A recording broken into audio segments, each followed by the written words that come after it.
Um, Imagine walking alone on a dark, rocky road. Hmm. You are completely by yourself. Oh, that sounds a bit scary already. Right. Suddenly, bad men attack you from the shadows. They take your money and steal your clothes. Oh, wow. That is terrible. It gets worse. You are badly hurt. Yeah. You cannot stand up. You are just lying I there. thought you were completely helpless on this dark road. Exactly. Then, two respected leaders from your community walk by. They see you bleeding, but they ignore you. Wait, they just ignore you. They walk away. Yeah, they do. Then, someone from a rival group approaches you. This person is supposed to be your enemy. An enemy. That is very unexpected. I know, right? But this enemy actually stops to save you. So today you are joining us for a deep dive. Yes, welcome everyone. We're doing a deep dive today. We have a very famous story from the Bible. It is known as the Good Neighbor story. Right. Our mission today is to learn from this story. We want to learn how to describe kindness clearly. Exactly. Okay. But I have a big question for you first. There are thousands of old stories in history. Yes, there are so many stories out there. So why are we looking at this specific story? What makes it so special for us today? Well, because this specific story is truly heartwarming. Heartwarming. That is such an interesting English word. But what does it actually mean? Let us explain heartwarming simply for you. Think about the two parts of the word. Okay, so we have the word heart. That is for your emotions, right? Exactly. And we have the word warming, like feeling a nice, comfortable heat. So it means your emotions feel warm. Yes, basically. It means a story makes you feel safe. It makes you feel warm and happy inside. I really love the hot soup analogy here. Oh yeah, the hot soup analogy is perfect for this. Imagine you are walking outside in the freezing winter. The icy wind is hitting your cold face. That sounds miserable. You are probably shivering. Right, you are shivering and feeling very uncomfortable. But then you go inside and eat hot soup. The hot soup physically warms you up. The warmth spreads slowly through your whole body. You suddenly feel completely safe and very relaxed. A heartwarming story does this to your feelings. It creates that warm, safe feeling inside you. So we really want to feel that warmth today. We want to understand human kindness much better. Yes, we do. So let us dive into the story's basic plot now. Okay, tell me about the man's journey. Where was he going? Well, a man was walking on a long journey. He walked from Jerusalem down to Jericho. That was a very famous road, right? Yes, but it was famous for being very dangerous. Suddenly, some bad men attacked him on the road. Oh no.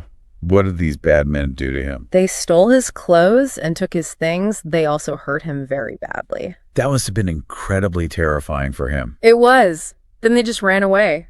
He lay on the dirt road, almost dead.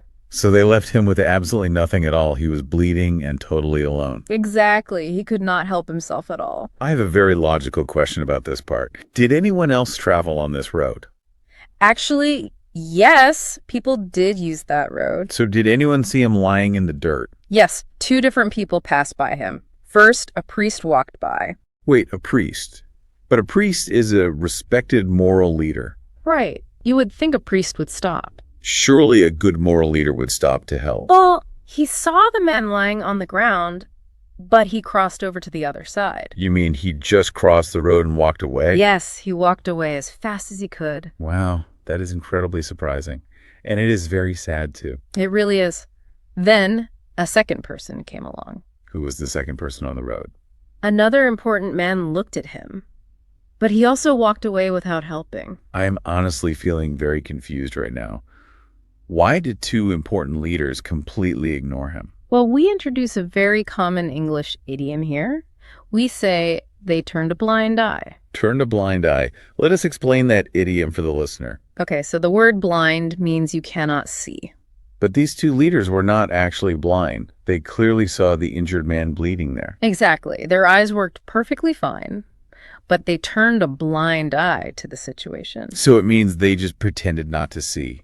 Yes, they pretended not to see him. Because getting involved is messy and stressful. I want to use a real-life analogy now. It is like ignoring someone carrying heavy bags. Oh, like at the grocery stores, huh? Yeah. You see someone dropping their heavy bags, Mm-hmm. but you are busy and in a hurry. So you do not want to stop. Right. You look at your phone very quickly. You turn a blind eye because you are busy. That is a perfect, simple analogy. Because they are busy, they do not stop. It is much easier to just walk away. Yes, but that left the injured man completely alone. The situation looks completely hopeless for him now, who finally stopped to help the injured man. Well, a man from Samaria finally came down the road. The man from Samaria. I have a question about the culture here. Sure, what is your question? Were the injured man and the Samaritan friends? No, they were definitely not friends at all. Actually, they had a difficult history. A difficult history. What exactly does a difficult history mean? It means there was deep tension between their two groups. They disagreed about religion and politics. So they basically hated each other. Yes, they were basically historical enemies. So the Samaritan sees an enemy on the road. He could have just walked away too. He had the perfect excuse to turn a blind eye, but the Samaritan felt deeply sorry for the man. What actions did the Samaritan actually take then? Well, first he put bandages on the man's wounds. Let us explain the word wounds simply here. What exactly are wounds? Wounds are very bad physical injuries or deep cuts. Oh, I see. The bad man gave him deep physical wounds. Right, and the Samaritan cleaned these cuts very carefully. He touched the blood of his historical enemy. That is a massive act of kindness. It really is. Then he put the man on his own donkey. Wait, so the Samaritan walked while the injured man rode? Yes, exactly. He took him to an inn to rest. An inn. Can you explain what an inn is? Of course. An inn is like a small hotel. So it provided a safe, quiet place to sleep. Yes. And he even did something more surprising the next day. Really? What did he do the next day? He actually paid his own money for the man's care. He spent his own money on an enemy. That is truly amazing to think about. It shows us what true, real kindness looks like. Now, we want to talk about our language skills. We want to describe this kindness clearly. Yes, learning natural English vocabulary is great here. Saying he helped him feels a bit boring to me. It does not sound very emotional. I agree. So I have a great phrase to use. You can say he lent a hand. Lent a hand. He lent a hand to a complete stranger. Yes, it is a very natural English phrase. I really like that phrase. What is another good phrase we can use? You can also say he was reaching out. He was reaching out to help the man. Reaching out. I always have a funny, logical question here. I think I know what you will ask. Does reaching out mean stretching your physical arms? Like I am stretching my arms out to grab someone. That is funny. No, it is not a physical exercise. So what is the real meaning of reaching out? It simply means to offer help to someone. Oh, okay. You see someone struggling and you offer support. Exactly. You bridge the gap between two people. Let us practice these phrases with a daily scenario. Imagine I am carrying heavy boxes at work. Okay, that is a great relatable scenario. I look very stressed and tired. You could just say, I am helping you now. But that sounds a bit cold and robotic. Right. Instead, let us use our new phrases. You can say, you are struggling with those heavy boxes. Would you like me to lend a hand? Wow, that sounds so much better. It feels like a genuine, warm connection. It really does. Knowing these natural phrases is absolutely essential today. Let us clarify the word essential for the listener. What does essential mean in this context? Essential means something is very, very important. It means you absolutely need to know it. Why is learning these specific phrases so essential? Because language is about making a real connection. Right. It is not just about sharing facts. It is about connecting deeply with other people. When you say lend a hand, you show respect. You show real compassion and human understanding. I love that. Well, this deep dive has been amazing. It is time to summarize our journey today. Yes, let us summarize. We explored the good neighbor story together. We saw important leaders turn a blind eye.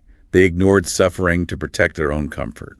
But then we saw an incredible rescue. A man from a rival group lent a hand. He crossed a massive cultural boundary to help. Yes, because being a good neighbor requires real actions.